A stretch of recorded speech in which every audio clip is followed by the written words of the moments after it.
शांताकारं भुजगशयनं पद्मनाभं सुरेशं विश्वाधारं गगनसदृशं मेघवर्णं शुभांगं लक्ष्मीकान्तं कमलनयनं योगिभिर्ध्यानगम्यं वन्दे विष्णुं भवभयहरं सर्वलोकैकनाथम्। भगवद गीता ज्ञान के इस विशिष्ट सत्र में हम प्रतिदिन परमात्मा की अनुभूति की एक प्रक्रिया के संबंध में प्रकाश डालते हैं। आज भी हम एक नए विषय को लेकर आए हैं और ये प्रस्तुत करना चाहते हैं कि मनुष्य को परमात्मा की अनुभूति कैसे हो। तो भगवद गीता का जो आज का श्लोक है वो 7वें अध्याय के 14वें श्लोक से संबंधित है, जिसमें श्री भगवान ने कहा कि दैवी हेषा गुणमयी मम माया दुरतया मामेव ये प्रपद्यन्ते माया मेताम तरन्ते। श्री भगवान ने कहा कि मेरी ये त्रिगुणीमयी माया अत्यंत अलौकिक है और दुष्कर है, कठिन है। जो मेरी शरण में आते हैं, मेरा ही भजन करते हैं, वे इस दुष्कर माया के पार हो जाते हैं, और जो मेरा भजन नहीं करते हैं वे इस दुष्कर माया से को कभी भी पहचान नहीं पाते हैं, न ही उसके पार हो पाते हैं। अब इस श्लोक में श्री भगवान ने अपनी अनुभूति के, अपने साक्षात्कार के विशिष्ट विषय को प्रतिपादित किया है और ये बताया है कि हम कैसे इस दुष्कर माया से हम पार पा सकते हैं और श्री भगवान के समीप जा सकते हैं। इस श्लोक के पूर्वार्ध अंश में श्री भगवान ने कहा मम माया, अर्थात परमात्मा की एक ऐसी शक्ति है जिसको श्री भगवान ने मम माया कहा, अर्थात मेरी माया है। तो परमात्मा की इस शक्ति को हमें स्वीकार करना पड़ता है कि ऐसी कोई सत्ता है, ऐसी कोई शक्ति है जो परमात्मा के द्वारा ही प्रकट की गई है, परमात्मा के अधीन ही नियंत्रित है और परमात्मा का ही उस पर पूर्ण नियंत्रण है। दूसरा कहा कि दैवी है, तो दैवी का अर्थ ये होता है कि अलौकिक है। दैवी का अभिप्राय जो होता है वो अलौकिक से है, यानी इस जगत की नहीं है। तीसरा ये कहा गुणमयी, यह माया जो है वो त्रिगुणमयी है, सात्विक माया, राजसी माया और तामसी माया, ये माया के 3 स्वरूप हैं। और चौथा ये कहा कि दुरतया, अर्थात अत्यंत ये कठिन है, दुष्कर है। जो 4 तथ्य हैं उसके उत्तरार्ध श्लोक में श्री भगवान ने ये कहा कि मामेव ये प्रपद्यन्ते माया मेताम तरन्ते, अर्थात जो हमारा ही भजन करते हैं, हमारी ही शरण ले लेते हैं, वे इस दुष्कर त्रिगुणीमयी माया से पार हो जाते हैं। इस श्लोक पर आज चर्चा करेंगे और विशद चर्चा करेंगे।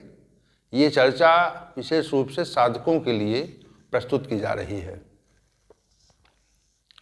हम सभी और जितने भी हमारे शास्त्र हैं, जितने भी मनीषी लोग इस जगत में हुए हैं, उनका ये मानना है कि परमात्मा इस जगत के कण कण में व्याप्त है, उसकी सर्वत्र उपस्थिति है। तो ये शास्त्रों का भी मानना है, महापुरुषों का भी मानना है, और तर्क से विचार करने से भी ये बात स्पष्ट होती है कि परमात्मा इस संसार में है। और ऐसा कहते हैं कि वो कण कण में है, सर्वत्र है। ऐसा कोई स्थान नहीं है जहाँ पर परमात्मा की उपस्थिति नहीं है। तो जब परमात्मा की उपस्थिति सर्वत्र है और हर स्थान पर है, कण कण में है और सब काल में है, कभी उसका अभाव नहीं होता है, सदैव भाव रहता है, तो हमें वो प्रतीत क्यों नहीं होता? ये प्रश्न उठता है। परमात्मा सर्वत्र है भी, ये बात शास्त्र भी कहते हैं, ये बात मनीषी भी कहते हैं, और विचार करने पर भी ये बात हमारी समझ में आती है कि वस्तुतः उसकी उपस्थिति है, परंतु वो प्रतीत नहीं होता, हमें दिखाई नहीं पड़ता, वो व्यक्त नहीं होता और अव्यक्त रहता है। ऐसा क्यों है? तो शास्त्रों ने इसका उत्तर दिया, मनुष्यों ने इसका उत्तर दिया, और ये कहा कि माया नामक सत्ता जो है वो परमात्मा को अपने आवरण में लपेटे हुए है, अपने पर्दे में लिए हुए है। इसलिए मनुष्य अर्थात जीव उस परमात्मा को देख नहीं पाता है। ये बात शास्त्रों ने कही और हमारे मनुष्यों ने कही, और हम भी अगर विचार से ये करें, देखें कि वो परमात्मा हमें दिखाई क्यों नहीं पड़ता, तो शास्त्रों के आधार पर, मनुष्यों के विचारों के आधार पर ये कहा गया कि कोई सत्ता है, कोई ऐसी सत्ता है जो परमात्मा को अपने आवरण में लिए हुए है, वो छिपाए हुए है, इसलिए हमें प्रतीत नहीं होता है। तो फिर ये शास्त्रों ने कहा कि वो सत्ता माया है। जीव और परमात्मा के मध्य जो पर्दा है, जो आवरण है, वो इतना सूक्ष्म है कि जीव परमात्मा का साक्षात्कार नहीं कर पाता, वो देख नहीं पाता। अब इसी तथ्य को लेकर के श्री भगवान ने श्लोक कहा है। ये तो पहला ये कहा कि मम माया।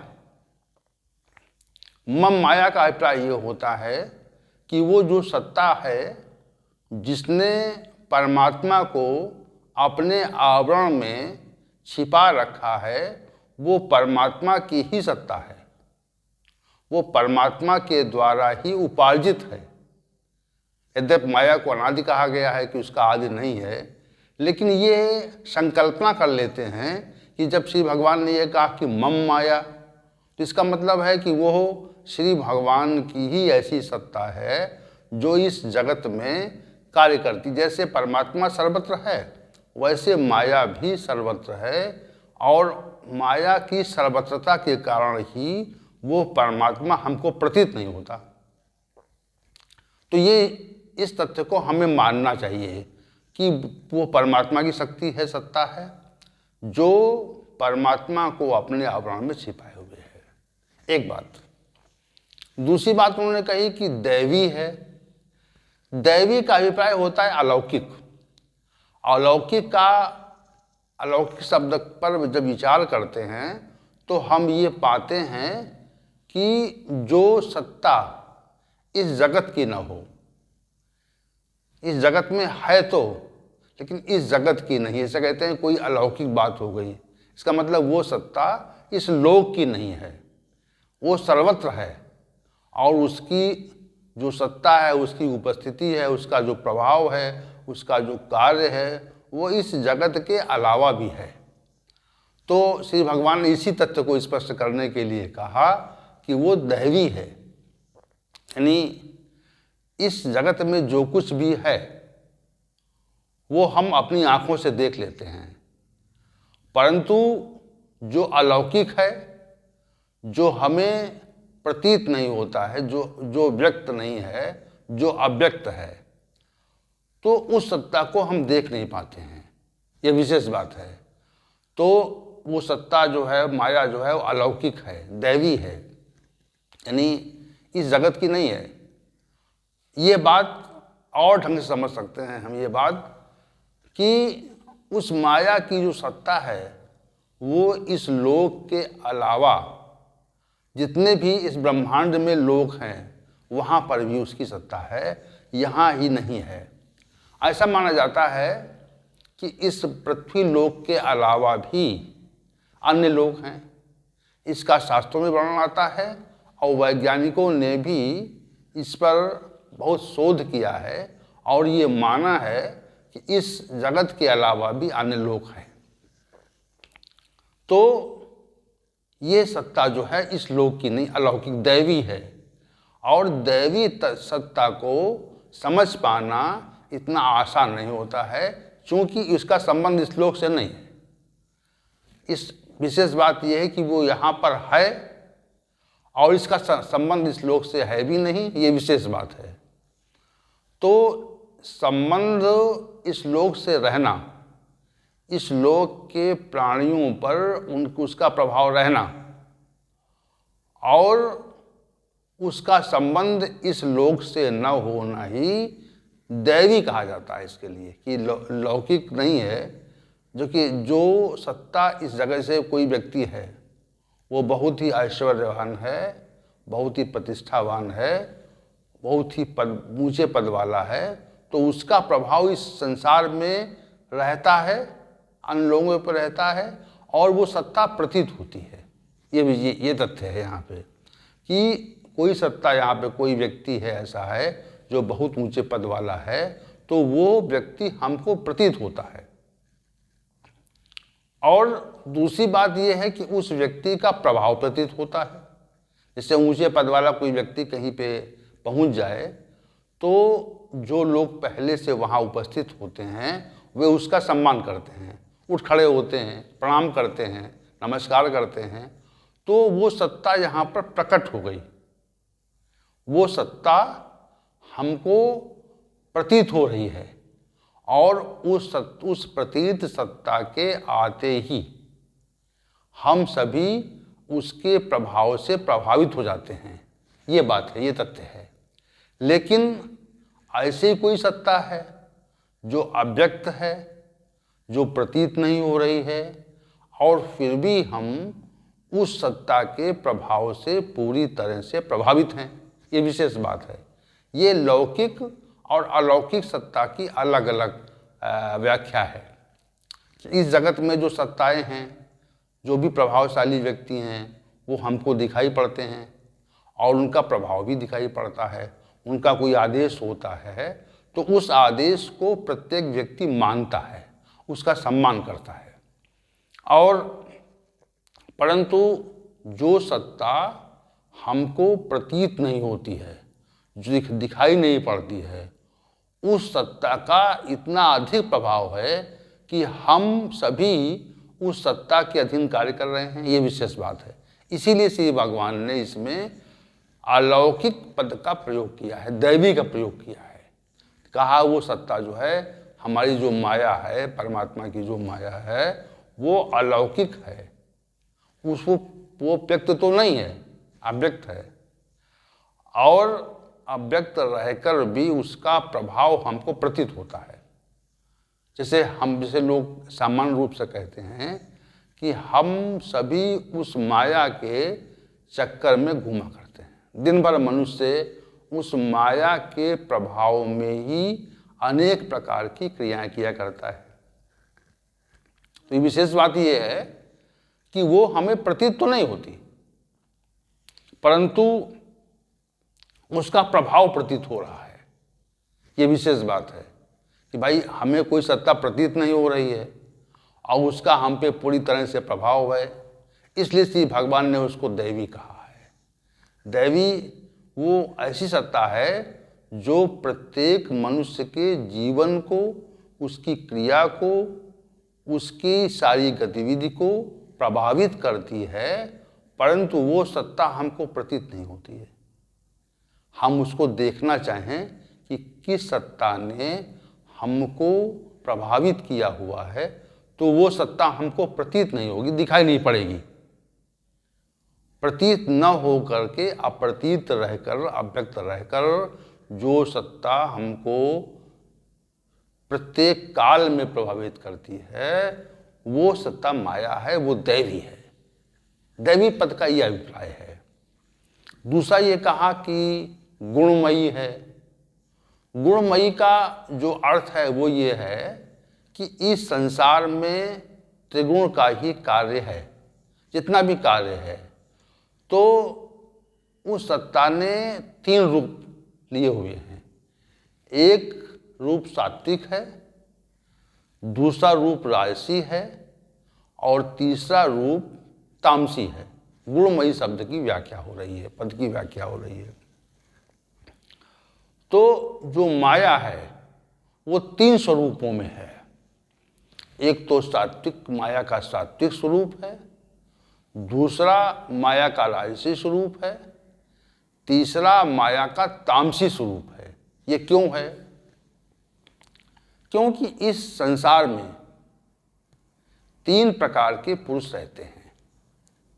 एक सात्विक पुरुष हैं, दूसरे राजसी पुरुष हैं और तीसरे तामसिक पुरुष हैं। ये पुरुष कैसे होते हैं? सात्विक पुरुष वो होता है जो ये विचार करता है कि इस संसार में हम क्यों आए हैं, इस संसार में हमारे आने का उद्देश्य क्या है।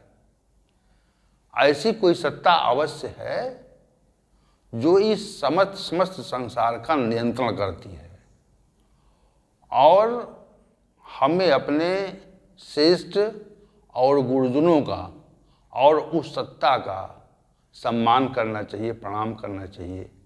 सात्विक जो मनुष्य होते हैं वो इस तथ्य को मानते हैं कि परमात्मा की सत्ता यहाँ पर है और हम सभी उस सत्ता के अधीन कार्य करते हैं। इसलिए वो ये प्रयास करता है कि वो सत्ता कहाँ है, कैसी है और उसको कैसे पाया जा सकता है, इस तथ्य पे विचार करता है और उसकी ओर उन्मुख होता है कि उसका साक्षात्कार हो। तो ऐसे पुरुष सात्विक होते हैं। यद्यपि सत्व गुण, रजत गुण, तम गुण का कि जब चर्चा विशद रूप से होगी तब हम इसको प्रस्तुत करेंगे। यहाँ पर इतना समझें कि सात्विक पुरुष जो होते हैं वे परमात्मा की सत्ता को स्वीकार करते हैं और उस सत्ता को प्राप्त करने का, जानने का प्रयत्न भी करते हैं।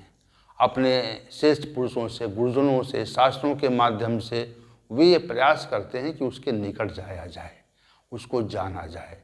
जो ये जिज्ञासा है मनुष्य के अंदर, ये सात्विक गुण के कारण ही प्रकट होती है। अब नंबर 2, राजसी पुरुष।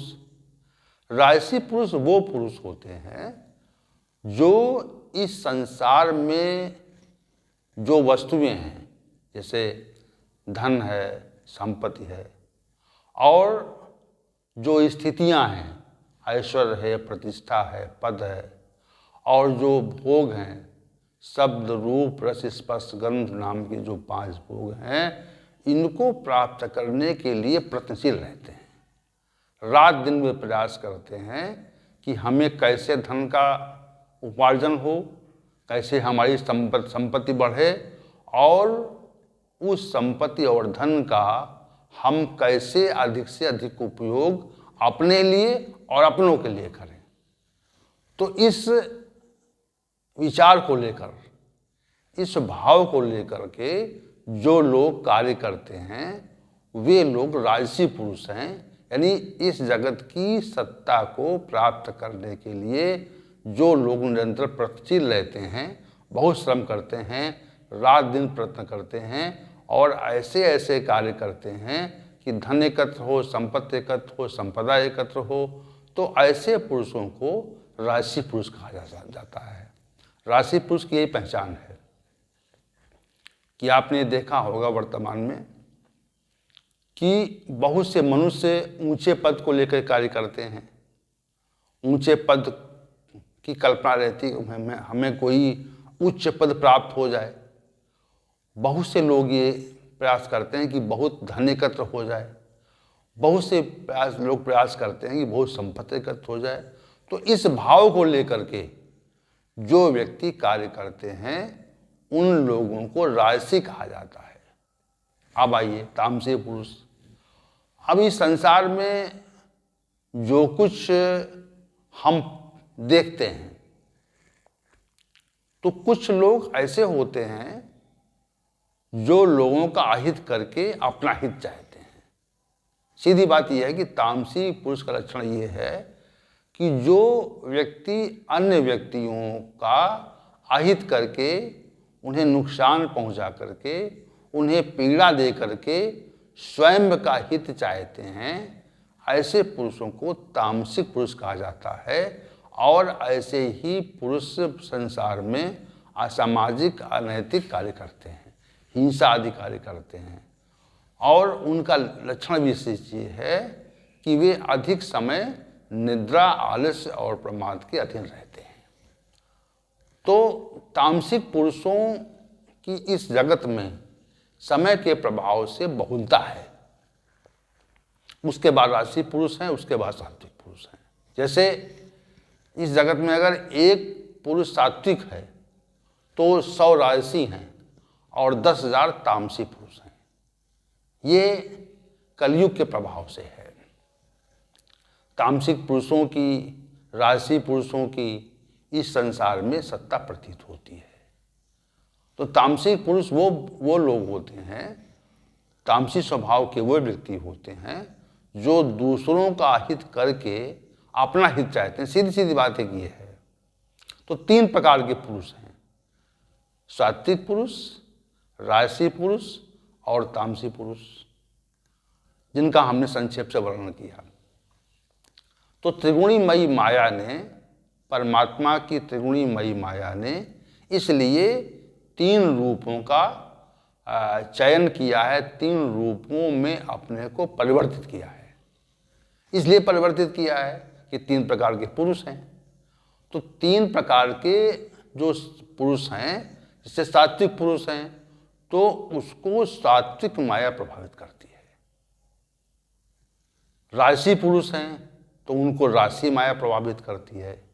जो तामसी पुरुष हैं उनको तामसी माया प्रभावित करती है। ये नियम है कि संसार में जो राजसी पुरुष हैं राजसी माया प्रभावित करेगी, जो तामसी पुरुष हैं तामसी माया प्रभावित करेगी, और जो सात्विक पुरुष हैं उन सात्विक पुरुषों को सात्विक माया प्रभावित करती है। अब तीसरा ये कहा कि दुरत्या, तो इस माया को जान पाना, उसके प्रभाव को समझ पाना अत्यंत कठिन तथ्य है। वो दुष्कर इसलिए है कि उस माया के प्रभाव को जाना जा पाना मुश्किल है। विशेष बात यह है कि हम उस माया के प्रभाव में रहते हैं और उस माया के प्रभाव को जान नहीं पाते हैं। ये विशेष बात है। जैसे हमें बुखार हो और हमें ज्वर का प्रभाव हो और हम उस प्रभाव को देख न सकें, तो जो द्वितीया पद है वो इसीलिए श्री भगवान ने कहा कि ये जो माया है अलौकिक है, त्रिगुणीमयी है, दुष्कर है। इस माया को जान पाना और उसके पार चले जाना ये बड़ा दुष्कर कार्य है, वस्तुतः दुष्कर है। हम जीवन पर्यंत, मनुष्य जीवन पर्यंत माया के प्रभाव में नाना प्रकार से कार्य करता है और उसको जान नहीं पाता है।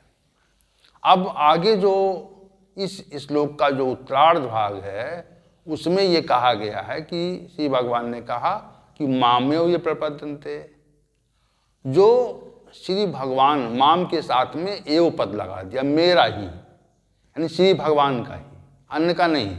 यहाँ विशेष बात यही है, मामेव जो पद है ये विशेष है, इसमें माम एव और एव पद हैं, मेरा ही, अन्य का नहीं।